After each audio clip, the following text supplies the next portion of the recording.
In terms of surprises, I think if I look at the number of submissions that we had, there must have been over 50 projects, which was, I thought, much more than in prior years that I've been involved in the judging. It was very robust in terms of people's entries, and the number in each category expanded pretty dramatically. Well, one thing I thought was interesting was the geography of the submittals. There are a bunch of submittals that came from the West Coast.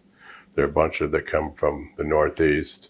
There are a few in Florida, one in Texas, but not that many from other parts of the country.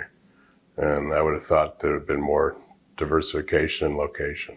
What surprised me about the entries that we had reviewed was that there was sort of less of an emphasis on sustainability and even on sort of well-focused projects, which I think in terms of the direction I've seen the building industry going over the last couple of decades would have suggested that sustainability being a really high level of importance even in new deals that are being done, and the sort of absence or lacking in number of deals that were focused on any sort of sustainable requirements was a bit surprising to me. Well, I think it was interesting that the submissions tended to capture some of the changes that we're seeing a bit in the real estate space.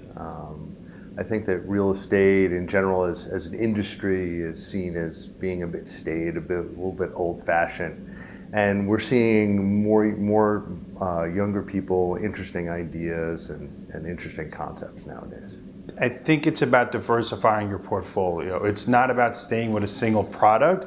To me, I got the feeling that the submissions really were telling us that there weren't, there isn't a direct solution to how to deal with commercial real estate right now. It's more about how do I have the ability to be agile to what the market is saying. And it seems that the people who are still very active in the market are looking at different ways to protect their investment and be diversified in their portfolio.